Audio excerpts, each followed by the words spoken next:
It's Car Con Carne. Let's eat in the car. It's Car Con Carne. And now here's the star of our show, James Van Alstyne. Car Con Carne recording backstage, literally right behind the stage at Taste of Randolph 2024. Car Con Carne is sponsored by Easy Automation, easy-automation.net. Are you a homeowner? Are you ready for a truly smart home? Doesn't the idea of minimizing your energy usage while maximizing your comfort sound good? As I'm sitting here on a really hot day with the AC cranked, minimizing your energy usage is a really good idea. Easy Automation will help you find a customized solution that's right for you. They have a team with 30 years of collective experience in the industry and will tailor a service package that fits your lifestyle and needs. What does that package look like? You got to talk to my guy Dan. Give him a call directly at 630-730-3728. Dan will give you a no-hassle, no-strings quote so you can learn how easy turning your home into a smart home can be. easy-automation.net. Tickets for the 2024 Ravinia Festival summer schedule are available now at ravinia.org. So much goodness coming up. The Beach Boys, Elvis Costello with Daryl Hall, ZZ Top, how.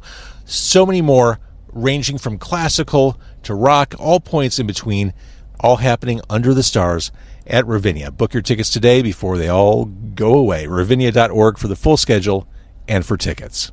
This is Car Con Carne. It's a Q101 podcast. I'm James Van Alstyne, and if you're watching on Facebook or YouTube, to my right, he is Scott Lucas of Local H. In fact, if you're listening, he is also on my right. You just can't see it.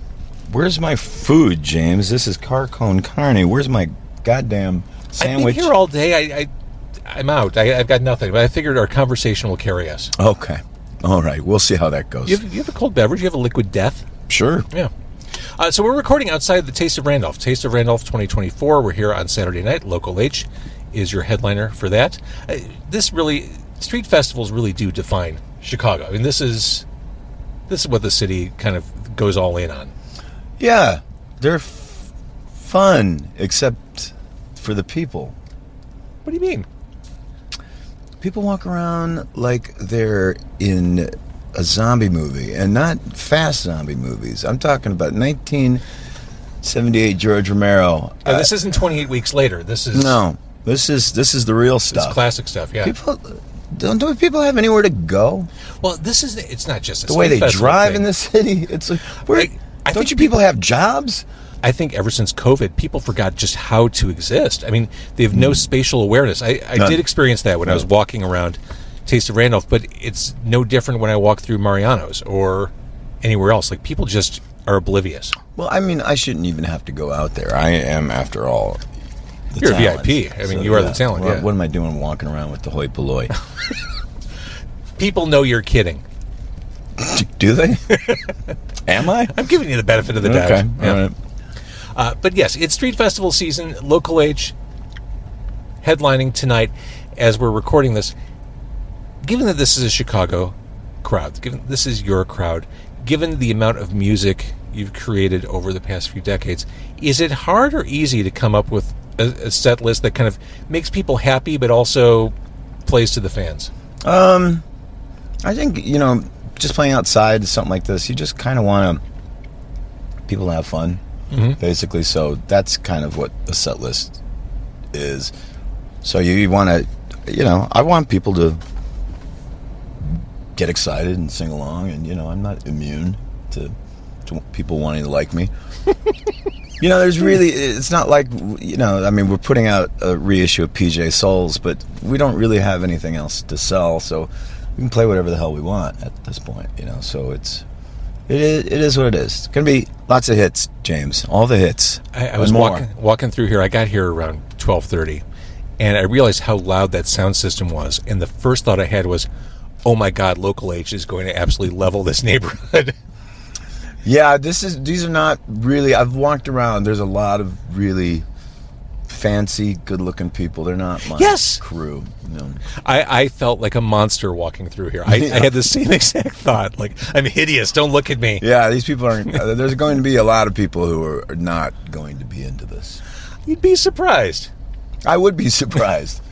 All right, you mentioned Whatever Happened to PJ Souls. It's being re-released. We will get that later this year, and I want to do an interview, like a revisitation of that album. I want to go track by track on that because of all your stuff. I feel like that one especially has a special place with your fans.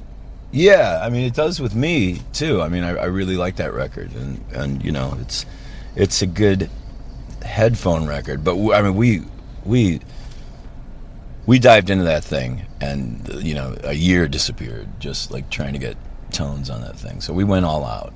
PJ Souls, I mean, we'll get into this down the road, but really one of my first movie crushes. Yeah. One of my first Hollywood crushes. Stripes, in particular. Yeah, you know what? I just saw a movie with her the other day, Old Boyfriends.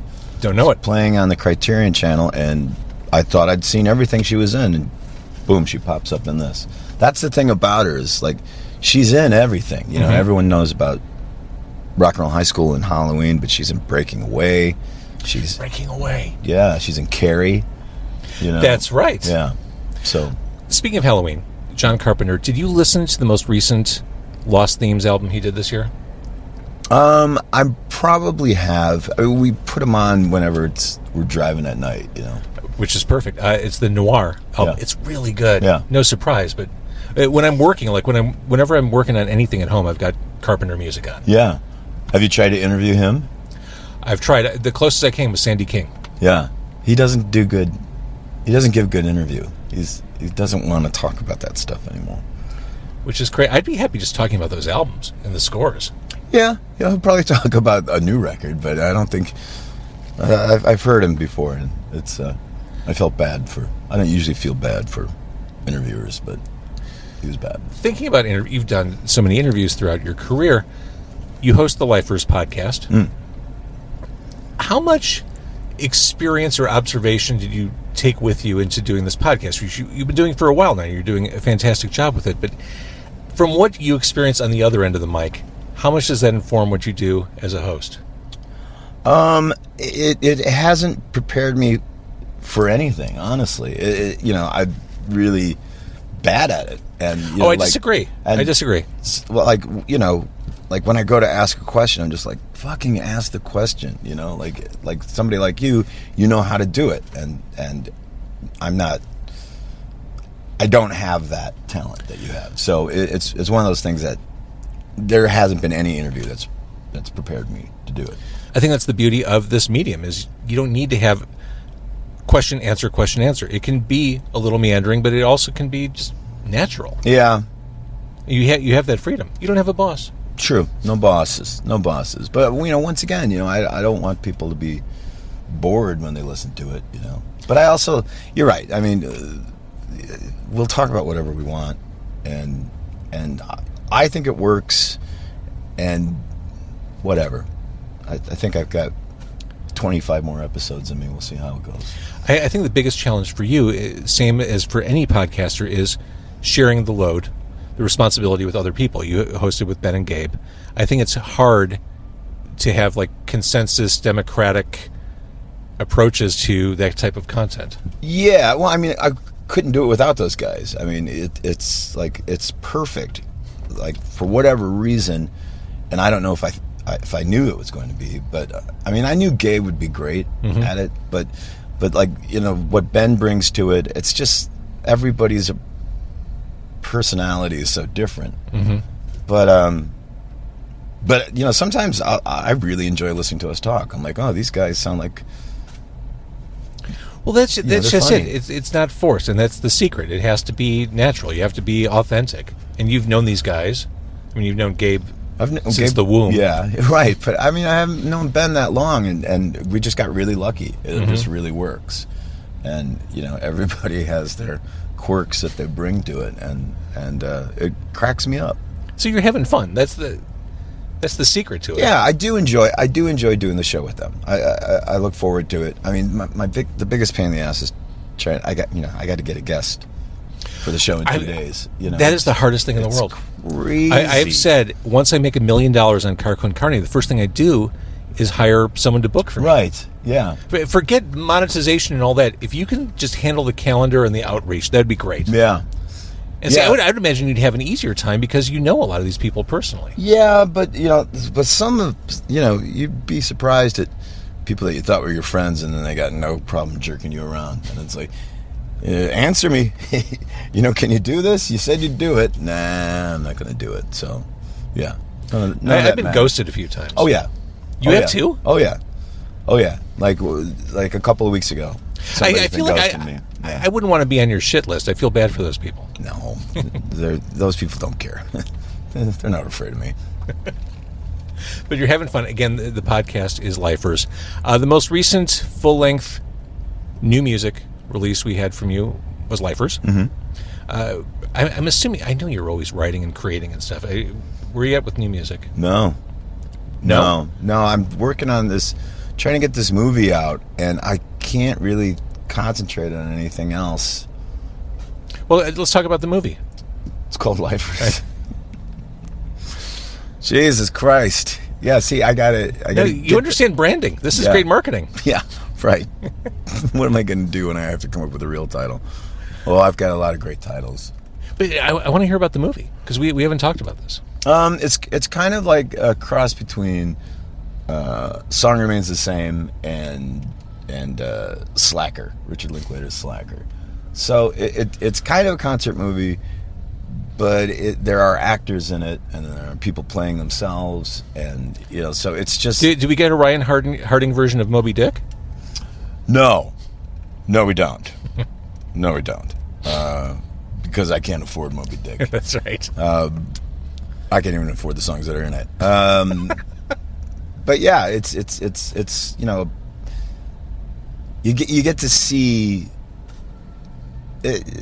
Like people are walking around and having fights, or talking to each other, going outside to smoke. It's all that kind of stuff. So it's not all one take, but if it's all in real time.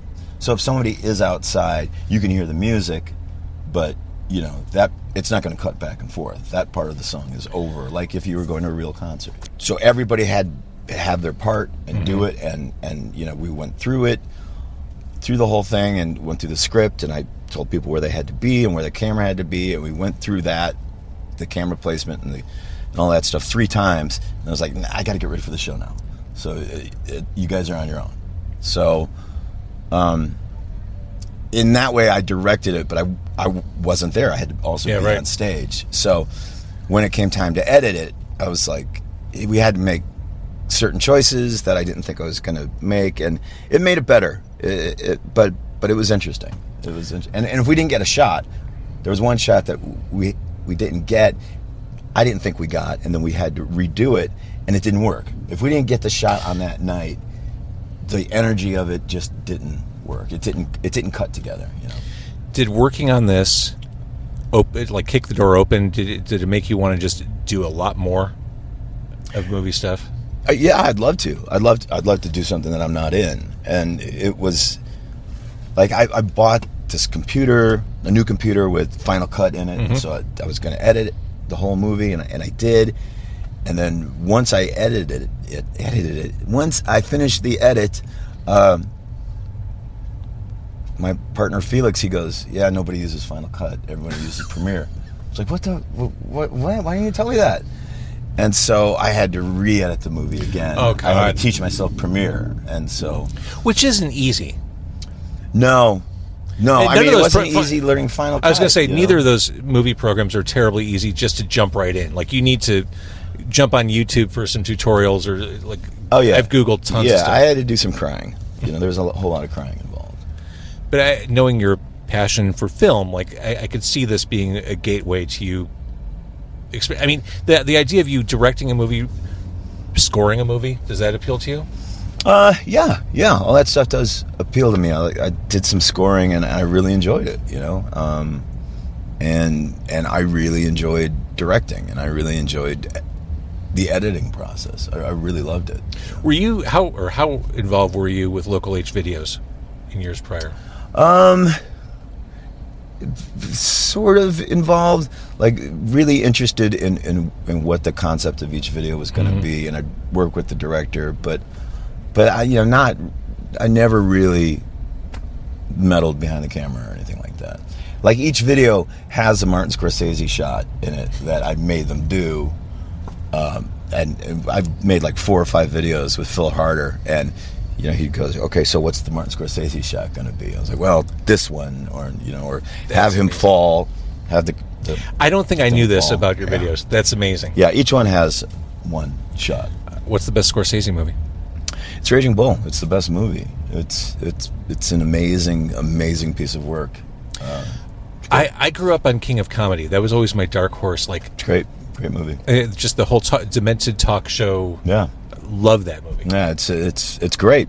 Like, I think you could talk about a 70s work, and it is terrific, but 80s Scorsese is really great, and for a long time was really underrated. After Hours. After Hours is terrific. I mean, I like Color of Money. I do too. Yeah, it's terrific. Paul Newman. I mean, come on. Fucking Paul Newman. And that was filmed. Parts of that were filmed in Chicago. That's right. Like on Fullerton. G-Man, yeah, or Gingerman. That's yeah. right. Yeah. All right, we're outside. Taste of Randolph. You are performing tonight. Let's do this again when the re-release of PJ Souls comes out. Okay. And we'll go. I had no agenda for you. I just figured we'd do a little catch up. Sure. Today, and we'll talk more music stuff next time we come on. Okay. We can do that. We don't even need a reason. We don't even need a reason. There you go. That's right. All right, Scott Lucas of Local H. Thank you. Always a delight to see you. Delight to see you. How was your sandwich? It was okay. Okay. It was the best kind of sandwich. It was a free sandwich. Free sandwich. Free sandwich, yeah. Those are always the most delicious. Yeah. It has a certain, I don't know what to it. It does. All right. Thank you, Scott. All right.